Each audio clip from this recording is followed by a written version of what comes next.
आइए अगला क्वेश्चन करते हैं, question number 11।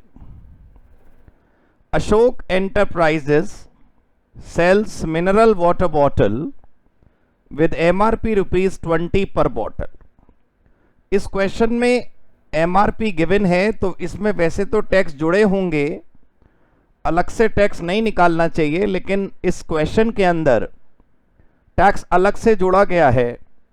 The study material has this question, Ashok enterprise sells mineral water bottle, जो कि ₹20 पर बॉटल उस पर छपा है, प्रिंटेड है।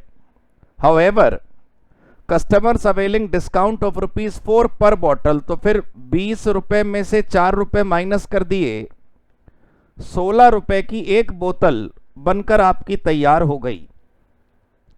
अक्टूबर 2017 में 2000 बॉटल्स बिकी, applicable rate of GST 18%, find the tax liability. तो कुछ करना थोड़ी है भाई, आपकी जो वैल्यू ऑफ सप्लाई है क्वेश्चन नंबर 11 में, वो वैल्यू ऑफ सप्लाई कितने रुपए है? वैल्यू ऑफ सप्लाई कितने रुपए है? 20 रुपीज में से ₹4 तो डिस्काउंट हो गया, तो 16 इंटू 2000 बोतल, तो कितने रुपए आए? 32,000 रुपीज जो है आपके सामने यहां पर प्रस्तुत हुए। अब ये 32,000 रुपीज में बस आपने जीएसटी अलग से करना है। क्या रेट गिवन है जीएसटी का? 18% जीएसटी है, तो फिर यहां पर सीजीएसटी 9% और एसजीएसटी 9% आपको केवल निकाल कर दिखाना है। कितने रुपए है?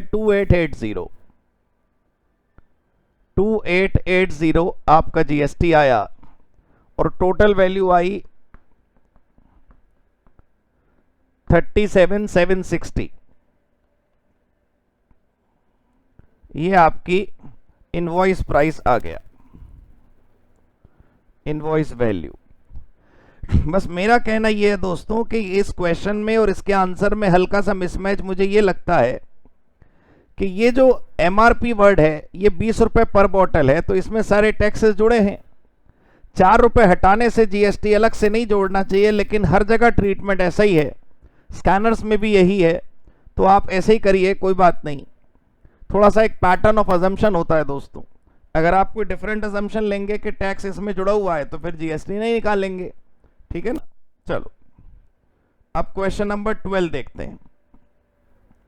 Question number 12, best car limited sells a car worth ₹5 lakh to Sundar automobiles. Best car limited जो है वो कार बेचती है 5 लाख रुपए में, मतलब ये सेल वैल्यू है, जो सामान की वैल्यू है, जो कार की वैल्यू है, वो 5 लाख रुपए। बेच कौन रहा है? Best car. तो हमारा जो सेलर है वो बेस्ट कार हो गया, और बायर कौन है? सुंदर ऑटोमोबाइल। तो बायर का भी डिटेल लिख लेते हैं। सुंदर ऑटोमोबाइल, ठीक है। बेस्ट कार लिमिटेड ने पैकिंग का खर्चा करा ₹6,000 का। तो आप जानते हैं ना कि ये जो ₹6,000 वाला खर्चा है, ये जोड़ दिया जाएगा, ये ऐड कर दिया जाएगा। बेस्ट कार लिमिटेड ने डिस्काउंट दिया 1% का ऑन द कार प्राइस, तो ये माइनस कर दिया जाएगा, और ये प्लस होगा 6,000। As part of Diwali scheme, Diwali पर दिया गया डिस्काउंट माइनस हो जाएगा 1%। उसके आगे भी कुछ लिखा है, best car limited agreed to provide. Best car limited ने अग्रीमेंट करा कि वो फर्दर डिस्काउंट देंगे, 0.5% फर्दर डिस्काउंट देंगे। अभी दिया नहीं है, किसी कंडीशन पर आधारित है ये। आपको मैं अभी यहीं रुक जाइए, सवाल आगे मत पढ़िएगा, आपको थ्योरी याद दिलाऊं। आपने ये पढ़ा था कि अगर डिस्काउंट का केवल अग्रीमेंट हुआ है, तो फिलहाल तो अभी नहीं दिया ना वो डिस्काउंट। किसी भी कंडीशन को लिखकर हमने बिल में छाप दिया कि भाई ये कर लोगे तो और डिस्काउंट देंगे, तो पहले से पता है डिस्काउंट एडजस्ट होगा, लेकिन अभी नहीं, अभी इनवॉइस में नहीं, बाद में जब वो कंडीशन पूरी हो जाएगी। फर्दर डिस्काउंट 0.5% का मतलब 1% का डिस्काउंट तो बिल में मिल गया, वो तो मिल गया, प्रोवाइडेड, ठीक। लेकिन ये जो फर्दर 0.5% डिस्काउंट है ये अभी नहीं मिला है, ये मिलेगा इफ, ये देखिए साफ साफ क्या लिखा, इफ अगर सुंदर automobile makes payment by 31st of the month via net banking, अगर 31 तारीख तक नेट बैंकिंग से पेमेंट करी गई तब आपको ये डिस्काउंट फर्दर 0.5% मिलेगा, वरना नहीं। तो फर्दर डिस्काउंट की जब बात आती है तो वो बिल में नहीं मिलेगा दोस्तों, बिल में ये वाला डिस्काउंट शो नहीं करा जा सकता, क्योंकि अगर आज बिल बन रहा है, आज सेल हो रही है, तो आज पता नहीं ना कि 31 तक पेमेंट हो पाएगी या नहीं हो पाएगी। सुंदर ऑटोमोबाइल ने पेमेंट कर दी, वो आज हम क्वेश्चन पढ़ रहे हैं, हमें पता है पेमेंट कर दी, ये बात मान ली मैंने, लेकिन दोस्तों एक बात प्लीज बताओ, आज पता है ना कि पेमेंट कर दी, जिस समय इनवॉइस बन रहा होगा उस समय तो नहीं पता है ना।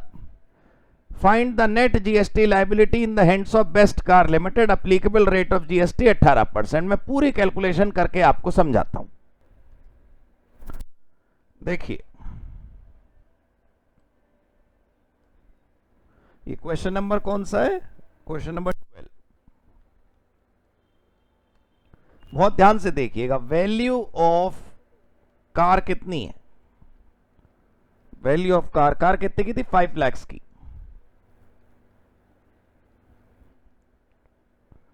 फिर उसके बाद प्लस करा जाएगा क्या, पैकिंग, वो पैकिंग क्या, वो थोड़ी सजावट वजावट करी गई होगी 6,000 रुपए की। फिर उसके बाद तो कोई और खर्चा नहीं है, नहीं। अब ये डिस्काउंट है, ये लेस करा जाएगा, 1% डिस्काउंट दिया गया, 1% किस पर, ऑन द कार प्राइस, तो ये 1% किस पर, इस 5 लाख पर 1%, कितना, 5,000। तो रुपए आए 5,01,000, ठीक है ना डियर, 5,01,000। जीएसटी का रेट क्या है, 18%। ये तो हो गई वैल्यू ऑफ सप्लाई, और फिर सीजीएसटी 9% और एसजीएसटी 9%, वो जरा निकाल लेते हैं। 5 लाख का 9%, 5,01,000 का, 5,01,000 का 9%, 45090, 45090,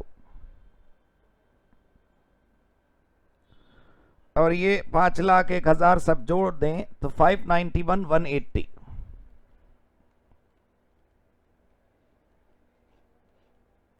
यही है ना इनका आंसर, 591,180, ये इनवॉइस वैल्यू आ गई। लेकिन ये जो इनवॉइस वैल्यू है दोस्तों, इसमें खास बात क्या है, आपको खास बात ये देखनी है कि इनवॉइस ये है आपका इनवॉइस, इसमें वो एडिशनल जो 0.5% है वो डिस्काउंट की एडजस्टमेंट अभी दिखाता हूं आपको, लेकिन वो इनवॉइस वैल्यू कैलकुलेट करने तक नहीं दिखाई जा सकती। इनवॉइस वैल्यू तो यही रहेगी, पक्का क्लियर। जो फर्दर डिस्काउंट दिया गया, क्योंकि वो पहले से डिसाइडेड था, पहले से अग्रीड था, पहले से पता था, तो एडजस्टमेंट जरूर होगी उसकी, लेकिन इनवॉइस की जब ये कैलकुलेशन करते हैं आप, उसमें नहीं दिखाया जाएगा। और इनवॉइस की कैलकुलेशन आप कैसे दिखाते हैं पता है ना आपको, गुड्स और सर्विसेज की वैल्यू जो जो आपको जोड़ना है पहले वो जोड़ दीजिए, फिर उसके बाद ये एक वैल्यू ऑफ सप्लाई आती है। वैल्यू ऑफ सप्लाई मतलब जिस चीज पर जीएसटी निकलेगा, जीएसटी उसको जोड़ देंगे तो इनवॉइस वैल्यू आ गई। ये क्लियर हो गया ना। अब जो फर्दर एडजस्टमेंट है उसके लिए एक छोटी सी हेडिंग डाल देते हैं ताकि एग्जामिनर समझ जाए कि हम क्या कर रहे हैं। Adjustment of further discount,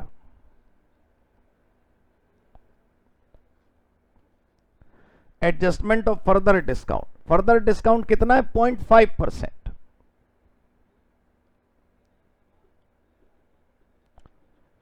value of discount कितना है भाई, 0.5% ऑफ रुपीज 5 लाख, 1% कितना था? 5,000। तो 0.5% कितना आया? ₹2500। ठीक है। अब जीएसटी टू बी रिड्यूस्ड, ऊपर जो जीएसटी लिखा है वो कम करा जाएगा। क्यों? क्योंकि ऊपर जो जीएसटी लगा है वो पूरे 5,01,000 पर लगा है, जबकि डिस्काउंट तो ½ और मिल गया, 2,500 और कम करा गया। तो जीएसटी टू बी रिड्यूस्ड कैसे आएगा? सीजीएसटी और एसजीएसटी 9%, 9%, 2,500 का 9%, 225, 225। तो टोटल जो डिडक्शन होगी 225 प्लस 225, 450 रुपए का जीएसटी क्या होगा? रिड्यूस्ड। क्लियर हो गई जी बात? 450 रुपए का फर्दर एडजस्टमेंट। आप ऐसे अगर एग्जामिनर को दिखा देंगे तो उसे पता चल जाएगा कि आप चैंपियन। मैं जरा क्वेश्चन एक बार आपको रीड करवाना चाहता हूं, आइए देखिए। ये 450 रुपए ये रहे, ये तो आंसर है, लेकिन मैं 1 मिनट क्वेश्चन आपको रीड कराना चाहता हूं। क्वेश्चन में यहां पर लिखा था find the net GST liability. तो नेट जीएसटी लायबिलिटी वैसे तो आई थी 4590, 4590, लेकिन 4590, 4590 में कितना माइनस कर दिया हमने? 225, 225। तो नेट जीएसटी लायबिलिटी हो गई। वो नेट जीएसटी लायबिलिटी यहां पर कैलकुलेट करके मैं आपको 1 मिनट दिखाता हूं। Net GST liability,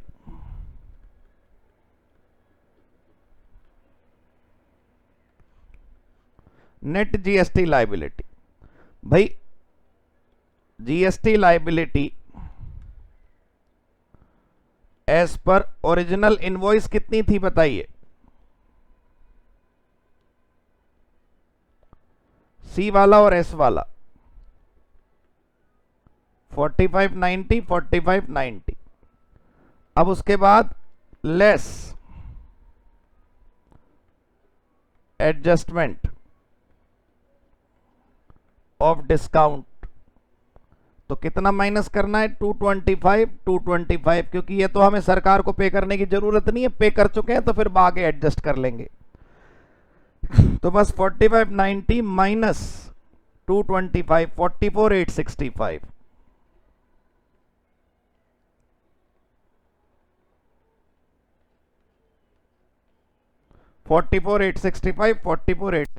hope this is clear.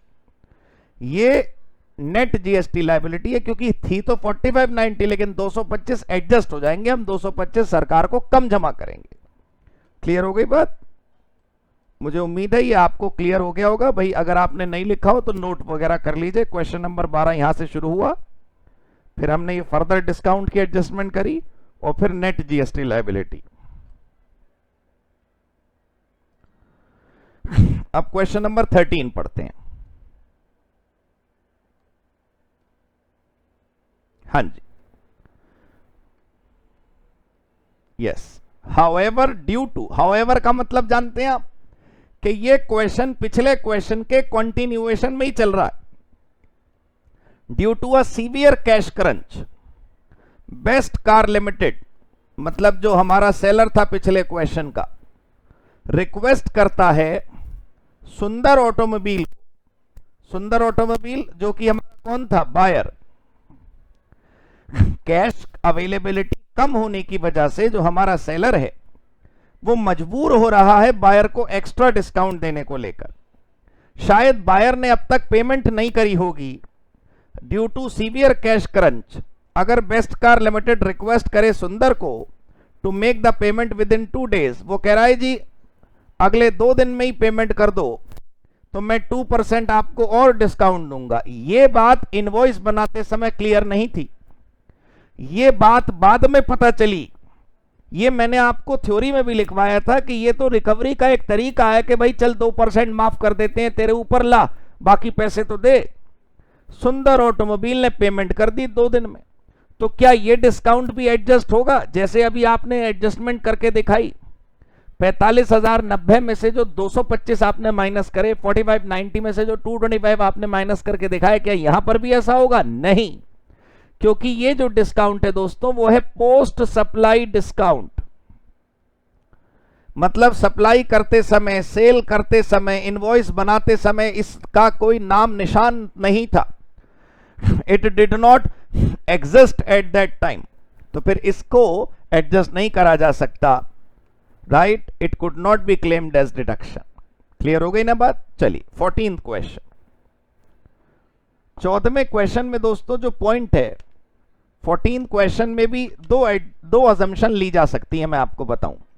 पहले क्वेश्चन पढ़ लेते हैं और फिर उसके बाद देखेंगे कि क्या एडजस्टमेंट और क्या अजम्पशंस कर सकते हैं।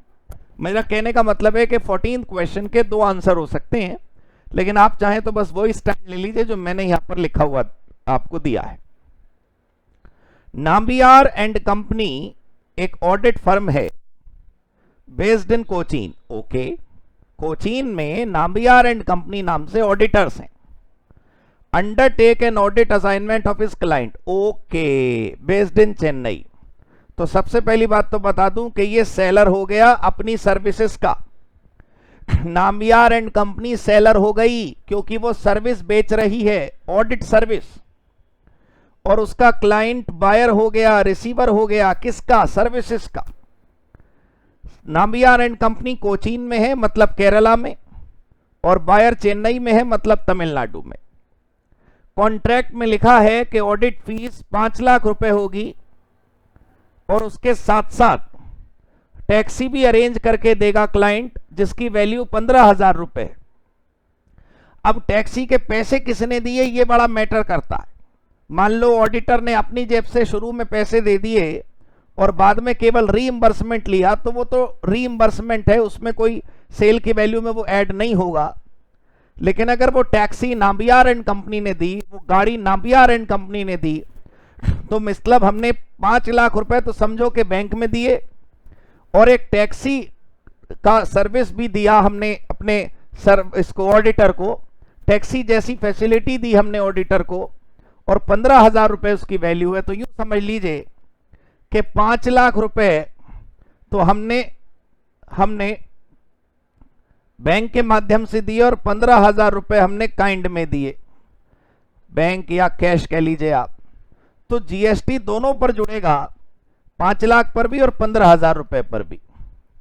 अच्छा, वो जो आप बता रहे थे कि 2 अजम्पशन ले सकती हैं, 2 अलग अलग हो सकती हैं, वो कैसे हो सकता है? मैंने बताया ना आपको। ये अगर क्वेश्चन में आप ये अजम्पशन मान लें कि गाड़ी ऑडिटर ने खुद अरेंज कर ली थी और बाद में केवल रीइंबर्समेंट ले लिया, तब तो वो रीइंबर्समेंट है, उस पर ट्रांजैक्शन में नहीं जोड़ा जाएगा उसको। लेकिन क्वेश्चन क्योंकि साफ साफ कहता है, मैंने तो आपको पॉसिबिलिटी बताई, क्वेश्चन में लिखा है कि क्लाइंट ने अरेंज करी टैक्सी जिसकी वैल्यू अगर आप बाजार से तोलें, कंपेयर करें, तो 15,000 रुपए होती है, तो फुल वैल्यू पर जीएसटी लगेगा 5,15,000 पर। क्लियर हो गई बात? अब देखिए क्वेश्चन नंबर 15। क्वेश्चन नंबर 15 कराने से पहले मैं आपको 16वां क्वेश्चन कराना चाहता हूं। 16th क्वेश्चन कर लीजिए। एक हल्का सा आपके मन में डाउट आ सकता है अगर आप 15वां क्वेश्चन पहले कर लेंगे तो। पहले 16वां क्वेश्चन कराता हूं, और 16वां क्वेश्चन कराने से पहले आपको एक बात बताऊं। 16th क्वेश्चन कराने से पहले मैं जरा मेन फ्रेम में आ जाऊं। 16th क्वेश्चन कराने से पहले आपको मैं याद दिला दूं कि प्रिंसिपल और जॉब वर्कर के बीच में जो सामान का लेन देन है उस पर जीएसटी नहीं है। प्रिंसिपल ने जॉब वर्कर को सामान भेजा प्रोसेस होने के लिए, तो उस पर जीएसटी नहीं है, प्रोवाइडेड कि वो 1 साल में वापस आ जाए। प्रिंसिपल ने मशीन भेजी जॉब वर्कर को कि बेटा काम कर ले इस मशीन से, इस मशीन को यूज करते हुए, उस पर जीएसटी नहीं है, प्रोवाइडेड कि वो 3 साल में वापस आ जाए। ये जो अगला क्वेश्चन है उसमें हल्का सा जॉब वर्कर का कॉन्सेप्ट आपको याद रहना चाहिए। क्या कि प्रिंसिपल ने जो गुड्स प्रोसेस होने के लिए जॉब वर्कर को भेजे उस पर जीएसटी नहीं है, कभी आप उसको वैल्यू ऑफ सप्लाई में जोड़ लें वो एग्जेम्प्ट है। दोबारा सुन लीजिए मैंने क्या बोला। प्रिंसिपल ने जॉब वर्कर को सामान भेजा प्रोसेसिंग होने के लिए, प्रिंसिपल क्या होता है, जॉब वर्कर क्या होता है, अगर आपको नहीं क्लियर है तो प्रिंसिपल और जॉब वर्कर का टॉपिक आप एक बार पढ़ लीजिए। और अगर मैं तो आपको सलाह ये दूं कि वो टॉपिक तो आप डिटेल में बाद में पढ़ते रहेंगे, क्वेश्चन बीच में छोड़ के वो देखने मत जाना कि प्रिंसिपल कौन होता है, जॉब वर्कर कौन होता है, ठीक है ना। चलो अब अपने स्क्रीन पर आते हैं। क्वेश्चन नंबर 16 मैं आपको पहले से कराना चाहता हूं। Asha limited supplies raw material to a job worker Kareena limited. Asha limited ने अपने कुछ गुड्स अपने जॉब वर्कर करीना लिमिटेड को दिए और after completing the job work finished product of 5000 packet are return to Asha limited. 5000 packet job worker ने बना के रेडी करके वापस भेज दिए। बड़ा आसान है प्रिंसिपल और जॉब वर्कर का कॉन्सेप्ट। अब जैसे यूं समझिए कि आपने ब्रिटानिया के बिस्किट खरीदे, तो ब्रिटानिया के बिस्किट जरूरी नहीं कि ब्रिटानिया अपने प्लांट में बनाता है। कोई एबीसी लिमिटेड है हरियाणा में, उसकी फैक्ट्री में वो बिस्किट बनते हैं, ब्रिटानिया उससे बनवाती है और अपना लेबल लगा के बेचती है। तो ब्रिटानिया हो गई प्रिंसिपल, और वो एबीसी लिमिटेड जो हरियाणा में फैक्ट्री है जो बिस्किट बनाकर ब्रिटानिया का लेबल लगा के बेच देती है, वो जॉब वर्कर हो गया। Are return to Asha limited, उस पर रिटेल सेल प्राइस 20 रुपए चिपका दिया गया। The product in the packet is covered under MRP provision, product पर एमआरपी लिखी है। Determine the transaction value in the hands of Kareena limited. अब पहले तो सेलर और बायर मुझे समझाओ। भाई हमारा जॉब वर्कर है करीना लिमिटेड जो कि हमें सर्विसेज दे रहा है, और सर्विस ले कौन रहा है, आशा लिमिटेड, ये सर्विस प्रोवाइडर है। भाई प्लीज समझिए जो मैंने अभी आपको बताया कि ब्रिटानिया ने बिस्किट बनवाए एबीसी लिमिटेड से, तो बिस्किट बनवाने का जो चार्ज होगा वो भी तो लेगी एबीसी लिमिटेड, वो हरियाणा वाली फैक्ट्री। तो कस्टमर कौन हो गया, आशा लिमिटेड, ये सर्विस रिसीवर है। आशा लिमिटेड ने काम करवाया करीना से, आशा ने काम करवाया करीना से, तो करीना ही तो काम करने के बदले पैसे लेगी। तो जब करीना पैसे लेगी तो करीना सेलर होगी तभी तो पैसे लेगी। कोई कंफ्यूजन मत रखना अपने माइंड में। इससे पहले कि आप क्वेश्चन में आगे बढ़े, मैं ये चाहता हूं कि आप ये समझ जाएं कि सेलर कौन है और बायर कौन है। दोस्तों सेलर कौन है प्लीज बताइए। सेलर है करीना जो अपनी सर्विस दे रहा है आशा को, और बिल बना के पैसे भी लेगा अपनी सर्विस के, और आशा ये काम करवा रहा है, सर्विस रिसीव कर रहा है, इसलिए बायर हुआ। अब क्वेश्चन में कुछ डिटेल दी हुई हैं, पर्टिकुलर्स दिए हुए हैं, फॉलोइंग डिटेल्स। ये देखिए आप, ब्लू कलर से हाईलाइट करा मैंने, फॉलोइंग डिटेल्स। क्या डिटेल्स हैं, cost of raw material supplied 30,000 रुपए। प्रिंसिपल ने जॉब वर्कर को जो सामान भेजा होगा, मैं अभी बता के चुका हूं, इस पर जीएसटी नहीं लगता। जॉब वर्कर के चार्जेस इंक्लूडिंग प्रॉफिट, ये है 10,000 इसकी सर्विस चार्ज, ये है ट्रांजैक्शन की वैल्यू।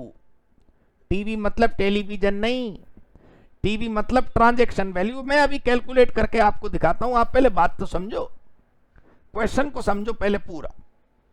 जॉब वर्कर का चार्ज इंक्लूडिंग प्रॉफिट, मतलब जो करीना है जो अपनी सर्विस के बदले पैसे मांग रही है, वो ये कह रही है कि मेरा 10,000 रुपए का सर्विस चार्ज है, इसमें मेरी कॉस्ट मेरा प्रॉफिट सब जोड़ जाड़ के मुझे तो 10,000 रुपए दे दो। आगे देखें, transportation charges for sending raw material to job worker. अब रॉ मटेरियल जॉब वर्कर को जब भेजा होगा, जरा ध्यान देना, टू जॉब वर्कर। प्रिंसिपल ने जॉब वर्कर को सामान भेजा, किसने किसको, प्रिंसिपल ने, आशा ने, कस्टमर ने जॉब वर्कर को सामान भेजा, तो उसका भाड़ा, उसका आने जाने का कार्टेज करीना थोड़ी पे करेगी। कस्टमर आप हैं, आप अपने गेहूं ले गए चक्की में पिसवाने के लिए, आप अपने कपड़े ले गए टेलर को सिलवाने के लिए, तो आपका टेलर तक जाने का जो रास्ते का खर्चा है वो बिल में थोड़ी जुड़ता है, टेलर के बिल में। आप गेहूं पिसवाने ले गए चक्की पे, तो आपको चक्की तक जाने में जितने पैसे रिक्शा के, ट्रक के, टेम्पो के, गाड़ी के लगे, डीजल के, पेट्रोल के, वो थोड़ी लगेगा चक्की के बिल में। आशा अपने गुड्स ले गई, आशा अपने गुड्स ले गई और करीना के पास जाके बोली, हे करीना मेरे गुड्स की प्रोसेसिंग कर दो, तो करीना तक पहुंचने में जो पैसे लगे वो करीना बिल में थोड़ी जोड़ देगी। तो इसका मतलब ये नहीं जुड़ेगा। Transportation charges for returning the finished packet to Asha limited. अब जो करीना काम पूरा करके करीना काम पूरा करके, सेलर अपना काम पूरा करके जो गुड्स बायर को भिजवा रहा है, तो सेलर पैसे लेगा ना बायर से रास्ते का। करीना बिस्किट का पैकेट तैयार करके जब कस्टमर को भेजेगी तो रास्ते का भाड़ा सेलर थोड़ी देगा, बायर से ही कैश रिकवर करेगा। ये है वो पैसे 4500 जो इंसिडेंटल एक्सपेंस हैं। बिल्कुल कंफ्यूजन नहीं करना है अपने मन के अंदर, कंफ्यूजन करा तो बस सब खत्म। पूरा क्वेश्चन अभी एनालाइज करके दिखाऊंगा, आप आराम से बेफिक्र रहिए। बहुत प्यारा क्वेश्चन है। आशा लिमिटेड मतलब कस्टमर ने टेक्नोलॉजी ट्रांसफर फीस पे करी रीना लिमिटेड को, so that Kareena limited can use the set technology in the given job work. इसका मतलब जॉब वर्कर की लाइबिलिटी, हमने पढ़ा था ना कि दुकानदार की, सेलर की कोई लाइबिलिटी हो लेकिन वो सेलर बायर से कहे जरा तुम पे कर दो, तो वो भी जोड़ी जाती है। ये 22,500 भी जुड़ेंगे। करीना लिमिटेड ने 2000 का डिस्काउंट दे दिया, सेलर ने, करीना ने 2000 का डिस्काउंट दिया। शर्त यह है कि फुल पेमेंट इनवॉइस के समय ही कर दो, और ये मेंशन है इनवॉइस में। आशा लिमिटेड ने पेमेंट कर दी। आपको क्या करना है, जीएसटी नहीं निकालना है, ट्रांजैक्शन वैल्यू निकालनी है। Transaction value, transaction value, transaction value सब भूल जाइए। अब आप धीरे धीरे सिर्फ ट्रांजैक्शन समझिए हुआ क्या है। देखिए ये है प्रिंसिपल। कौन सा क्वेश्चन था ये? 16th। ये है हमारा प्रिंसिपल, ये है हमारा प्रिंसिपल आशा, ये है हमारा जॉब वर्कर करीना। ठीक है, अब आराम से धीरे धीरे समझिए। प्रिंसिपल ने जॉब वर्कर को गुड्स भेजे, राइट? तो आशा लिमिटेड ने करीना को गुड्स भेजे, किस बात के लिए? प्रोसेसिंग करने के लिए। गुड्स फॉर प्रोसेसिंग,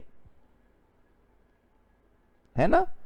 ये नंबर 1 एक्टिविटी है। सबसे पहले क्या हुआ, प्रिंसिपल ने जॉब वर्कर को गुड्स भेजे प्रोसेसिंग के लिए। फिर जॉब वर्कर ने फिनिश्ड गुड्स वापस भेजे। फिनिश्ड गुड्स वापस भेजे। क्लियर हो गई बात? इस पूरे खेल में बताइए कि काम करवाने वाला कौन है और करने वाला कौन है? ये जो करीना है ये सर्विस प्रोवाइडर हुई, है ना? और ये आशा सर्विस रिसीवर हुई, इसने सर्विस रिसीव करी, ये कस्टमर है। तो इसका मतलब ये हुआ कि ये हमारा सेलर हो गया और ये हमारा बायर हो गया। क्लियर हो गई ना बात? अब बिल किसने बनाना है वो जरा देखते हैं। इनवॉइस बाय और इनवॉइस टू, इनवॉइस बाय और इनवॉइस टू। इनवॉइस कौन बनाएगा? सेलर, मतलब करीना बिल बनाकर पैसे मांगेगी। किससे पैसे मांगेगी? बायर से। बायर कौन है? आशा। ये बात जरा ध्यान से देख लीजिए। करीना ने बिल बनाया पैसे लेने के लिए आशा से, और आशा को बिल पकड़ा दिया। पहले बताओ इतना क्लियर हुआ? ये है कहानी। अब हमें ट्रांजैक्शन वैल्यू बतानी है, कितने रुपए पर जीएसटी लगेगा। तो बिल कौन बना रहा है? सेलर कौन है? करीना, राइट? अब उसकी कैलकुलेशन देखो। ये वाला नोट कर लिया ना? पॉज करके पहले ये नोट कर लो चाहो तो आप। अब जरा देखो आप, एक minute. Invoice to be made by Kareena for Asha, right? और हम क्या कर रहे? Computation of transaction value. कितने रुपए पर जीएसटी लगेगा वो हमें निकालना है। आप क्वेश्चन खोल लो, मैं भी 16 क्वेश्चन की एक एक लाइन आपको पढ़ के सुनाता हूं, बार बार स्क्रीन चेंज करनी पड़ेगी वरना। पहली टेबल में पहली लाइन है cost of raw material supplied 30,000 रुपए। अब आप ध्यान से देखिए,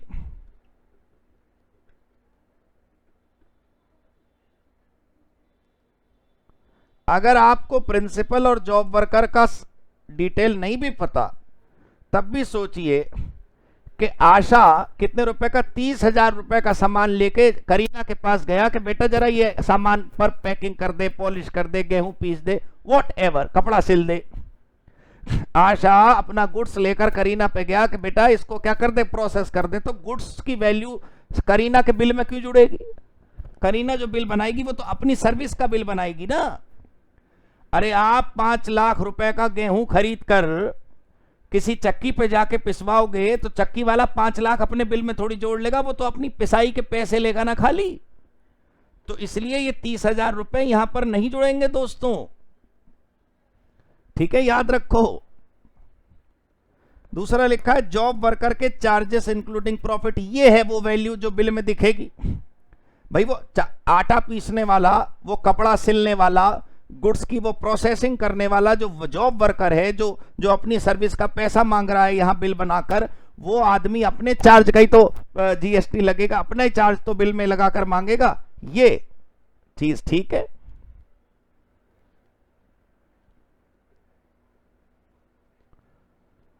charges of job worker, profit सब जोड़ लो, हमें क्या करना उसके प्रॉफिट का। कितने रुपए है भाई? 10,000 रुपए। क्लियर हो गई बात? अब जरा सी देखो, transportation charge raw material job worker तक पहुंचाने वाला, फिर मुझे वही गेहूं पर लेकर चलता हूं मैं आपको। आप अपने गेहूं समझते, वीट, आप गेहूं जो आप ले गए चक्की तक आटा पिसवाने के लिए, गेहूं पिसवाने के लिए, तो गेहूं 5 लाख रुपए का बहुत सब्सटेंशियल क्वांटिटी में होगा ना। उसको ट्रक में ले गए आप चक्की में पिसवाने के लिए, तो ट्रक वाले का भाड़ा तो आप दोगे ना, चक्की वाला अपने बिल में क्यों जोड़ेगा भाई? टेलर से आप अपनी शर्ट सिलवाने गए, अपने ड्रेस सिलवाने गए, अपने कपड़े सिलवाने गए, तो आप उससे बोलो कि भाई मेरा 50 रुपए लगाए ऑटो में आपकी दुकान तक आने का, ला मेरे को दे। और ना ही वो सिलने वाला आपसे कहेगा कि मेरे को 50 रुपए दो, आपका भाड़ा लगाए रास्ते में, नहीं ना। तो देखें आप, transport up to job worker, job worker तक का ट्रांसपोर्ट, तो ये नील रहेगा, ये कुछ नहीं जुड़ेगा। फिर देखिए फोर्थ क्या है, transportation charges for returning the finished. अब जॉब वर्कर, अब वो चक्की वाला पिसा हुआ आटा आपके घर खुद देने आया, वो कह रहा है जी मेरे आने जाने में पैसे लगे, वो भी दो, वो उस पर जीएसटी लगेगा। इंसिडेंटल चार्जेस वाला रूल पढ़िए आप। ट्रांसपोर्ट अप टू प्रिंसिपल कितने रुपए हैं? 4,500। अब देखिए और भी कुछ है, हाँ, टेक्नोलॉजी ट्रांसफर फीस, वो क्या है? अब जरा देखिए 1 मिनट चित्र को।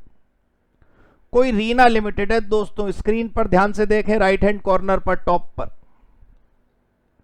रीना लिमिटेड ने पैसे लेने हैं करीना से, जॉब वर्कर से, कितने रुपए? 22,500। लेकिन जॉब वर्कर बोली बेटा प्रिंसिपल तू ही पेमेंट दे दे इसको, प्रिंसिपल ने दे दिए 22,500। तो इसका मतलब कस्टमर ने दे दिए 22,500। तो ये वही टॉपिक तो हुआ जहां पर मैंने बताया था कि कभी कभी सेलर की अपनी कोई लायबिलिटी होती है, लेकिन हम बायर से कहते हैं बेटा तू भर दे। तो जैसे बायर ने सेलर को पैसे दिए, वैसे ही समझ लो कि सेलर के कहने पर किसी और को दे दिए, तो 22,500 हमारे जुड़ेंगे। क्या लिखेंगे इसको? लाइबिलिटी ऑफ करीना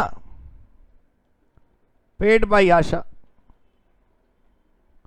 कितने? 22,500। ये सब ऐड हो रहे हैं। और भी कुछ है, हाँ, डिस्काउंट देखो,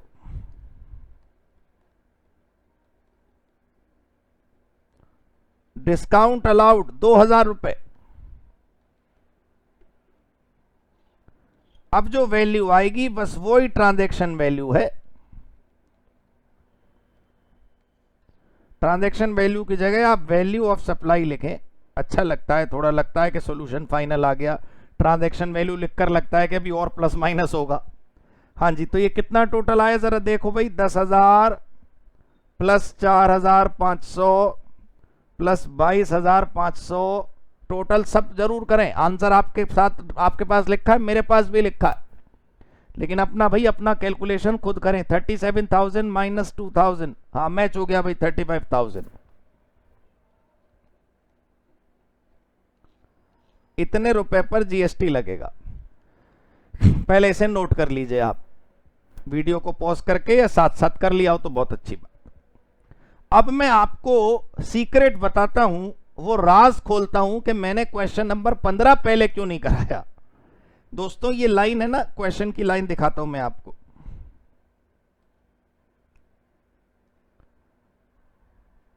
देखिए क्वेश्चन की लाइन थी, पहले मैं ये सब हटा दूं एक सेकंड। क्वेश्चन की लाइन देखिए, job worker charges including profit, ये साफ साफ लिखा था। 10,000 रुपए हमने जोड़ दिए, जॉब वर्कर ने अपनी सर्विस के जो पैसे लिए हमसे। 15 क्वेश्चन में क्या है दोस्तों, सर्विस चार्ज 1 लाख अलग से दे रखे हैं। अच्छा क्वेश्चन में दिखाता हूं मैं आपको, सर्विस चार्ज 1 लाख रुपए के अलग से दे रखे हैं और प्रॉफिट 70,000 का अलग से दे रखा है, और ये नहीं बताया कि ये इंक्लूडेड है या नहीं है पहले से। क्वेश्चन का सॉल्यूशन करने वालों ने ये मान लिया है कि 70,000 इंक्लूडेड है, हमने भी यही अजम्पशन ले लिया कि इंक्लूडेड है, वो माफ कीजिएगा एक्सक्लूडेड है। आप लाइन पढ़िए जरा 1 मिनट, सिर्फ जितनी हाईलाइट में कर रहा हूं उतनी लाइन पढ़नी है, पूरा क्वेश्चन नहीं पढ़ना है। अभी क्वेश्चन में पढ़ के सुनाऊंगा। X limited has agreed to supply service, वो सर्विस देने को तैयार है, वो कह रहा है कि बस मुझे 1 लाख दे दो। फिर उसके आगे लिखा है फुल स्टॉप के बाद जॉब वर्कर प्रॉफिट 70,000। अरे तो 1 लाख में जोड़ा होगा ना भाई। आप मुझसे वो सर्विस लेने आओगे तो मैं आपको बताऊंगा कि भाई मेरे 1 लाख तो कॉस्ट है और 70,000 मेरा प्रॉफिट, लाओ 1,70,000 दे दो। अरे कस्टमर को तो फुल वैल्यू बताई जाती है, जहां चार्जेस वर्ड आ गया उसमें इंक्लूडेड ऑफ प्रॉफिट होना चाहिए, लेकिन अब यहां अलग अलग था, तो मैं आपको क्वेश्चन शुरू करते ही कंफ्यूजन में नहीं डालना चाहता था। 16 क्वेश्चन देखो आप, यहां साफ साफ लिखा है चार्जेस इंक्लूडिंग प्रॉफिट, लेकिन यहां पर अलग अलग लिखे हुए हैं, हमने अलग अलग जोड़ लिए हैं। क्वेश्चन वही है, मैं आपको पढ़ के सुनाता हूं, आपको 1 मिनट लगेगा सॉल्व करने में। X limited is engaged in doing job work, तो एक्स लिमिटेड अपनी जॉब वर्क करता है, तो ये कौन हो गया, सेलर ऑफ सर्विस। और ये किसके लिए काम कर रहा है, वाई लिमिटेड के लिए, तो वाई लिमिटेड सर्विस रिसीव करता है, तो ये बायर हो गया। वाई लिमिटेड ने रॉ मटेरियल दिया 2 लाख का, वो तो जुड़ेगा नहीं। 22,500 पैकिंग का सामान दिया, वो नहीं जुड़ेगा। एक्स लिमिटेड ने कहा कि मैं जॉब वर्क कर दूंगा 1 लाख में, तो 1 लाख 70,000 मेरा प्रॉफिट 70,000, और मटेरियल लगा 3500 का 3500, तो 1,73,500 पर जीएसटी लगेगा। ये बिल्कुल आसान क्वेश्चन है, 16 क्वेश्चन की फोटोकॉपी है ये। ठीक है दोस्तों, दिस इज डन। चलिए 17 क्वेश्चन देखते हैं। 1 से 17 तक क्वेश्चन इसी टॉपिक के थे, फिर 17 के बाद है 45 से शुरू होंगे इसके आगे के question. Mister Bhanu makes supply of ₹2 lakh to mister Renu, तो भानु तो हो गया सेलर, भानु ने सप्लाई करी रेनू को, आराम आराम से समझना, सेलर ने बायर को 2 लाख रुपए का सामान भेजा या बेचा। कॉन्ट्रैक्ट में लिखा है, कॉन्ट्रैक्ट कहता है that mister Renu will pay ₹50,000 to mister Bhanu, 50,000 रुपए तो सेलर को देंगे और 1,50,000 रुपए वेनू को देंगे to settle the debt of mister Bhanu. वही रूल है दोस्तों जो आपने थ्योरी में पढ़ा था। सेलर क्या कर रहा है इस क्वेश्चन में, वो बायर से कहता है कि बेटा जो तू 2 लाख देगा ना मुझे, तू जो मुझे 2 लाख की पेमेंट करेगा उसमें से मुझे तो केवल 50,000 रुपए दे दे, मुझे ना मिस्टर वेनू को 1.5 लाख देने हैं, 1.5 लाख, उसको जरा 1,50,000 दे दे। तो बात वही है, बायर सेलर की जेब में पैसे डाले या सेलर के आदेश पर किसी और को पैसे दे, उसकी जेब से कितने पैसे गए, 2 लाख रुपए। तो जीएसटी किस पर लगेगा, 2 लाख पर। Find the transaction value 2 lakh रुपए, और जीएसटी लाइबिलिटी बताइए 9% ईच के हिसाब से। तो देखो भाई 50,000 जो हमने सेलर को दिए, आंसर यही देख लो, क्या लिखने का कोई जरूरत नहीं है। 1,50,000 रुपए जो हमने सेलर के कहने पर मिस्टर वेनू को दिए, तो कुल मिलाकर 2 लाख रुपए ट्रांजैक्शन वैल्यू बन गई। इस पर 9% से सी और एस जीएसटी लगा दिया, 18,000 रुपए। नमस्ते, क्लियर हो गई जी बात। 1 से 17 तक के क्वेश्चन हो गए। अब क्वेश्चन करना है 45 से 67 के बीच में जो इस कैटेगरी के क्वेश्चन है। चलिए अब 45 पर आते हैं। अगला सवाल 45।